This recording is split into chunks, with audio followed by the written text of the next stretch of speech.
Ahead tonight, a close relative of the multi-millionaire found dead in his mansion in western New Providence last week will face murder charges this week. Of bank employees are expected to get their pink slips tomorrow, so don't go anywhere. The Bahamas Tonight, the weekend edition, starts now.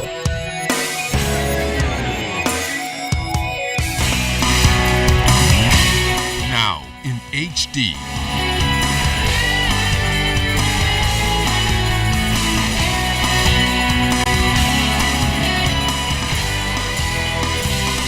ZNS Network presents The Bahamas Tonight.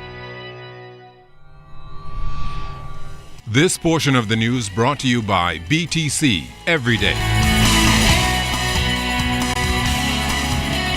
Good evening, everyone. I'm LaDawn Davis, and welcome to the Bahamas Tonight, the weekend edition. Thanks so much for tuning in.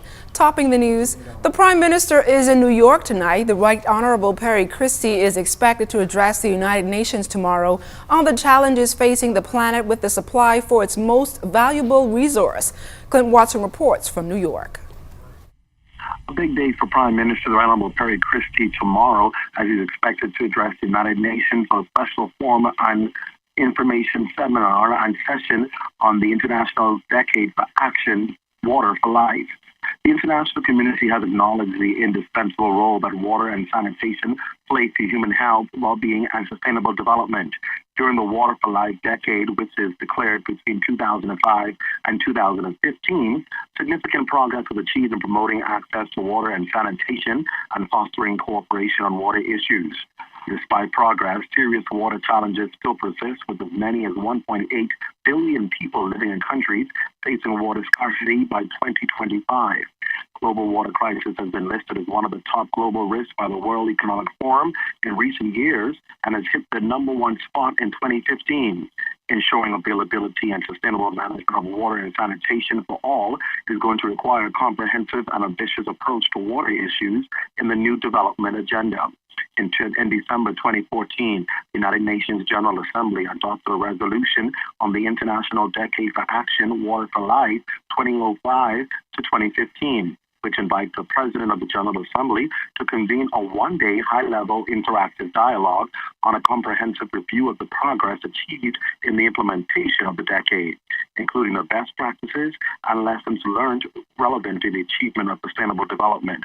At the crossroads between the end of the decade and the beginning of the post-2015 development agenda, the convening of the high-level interactive dialogue on the International Decade for Action, Water for Life, progress achieved, and lessons learned for sustainable development will provide a timely opportunity to review the achievements and gaps of the Water for Life decade and have an in-depth discussion on how lessons learned can be translated into concrete actions for sustainable water management in the new development agenda. As I said, Prime Minister Christie is expected to address the delegation and the forum at the United Nations tomorrow morning, beginning at 9:30 a.m. for the opening ceremony. Clint Watson in New York for ZNS Network News. For several weeks now, labor officials have been in talks with executive management and the unions representing employees of the Bahamas Telecommunications Company. It was in January when word leaked out that Prime Minister the Right Honorable Perry Christie had personally intervened to save the jobs of at least 150 employees who were to lose their jobs in December. This as the company continues to reduce its staffing numbers in preparation for the liberalization of the cellular market later this year. ZNS News spoke with the Director of Labor, Robert Farquharson, for an update on those talks. Those discussions are going well. A number of employees would have applied for voluntary separation packages. I think the executive management of the company is now assessing those applications to make a determination who exactly will receive the voluntary package.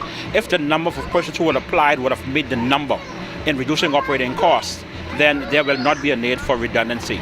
If not, then I expect additional discussions will take place between the management of the company and the union to see what's the next step in the process.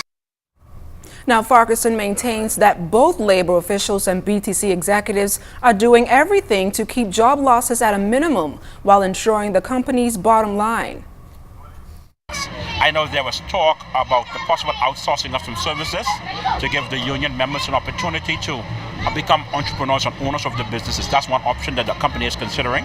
And I believe once those two things occur, the voluntary package as well as the entrepreneurship and outsourcing, I think those numbers will meet the needs of the company to reduce operating costs, to have them properly prepare for the liberalization of the cellular market. And tomorrow, dozens of employees of Scotiabank Bahamas Limited are expected to receive notification severing their ties from the Canadian-owned bank.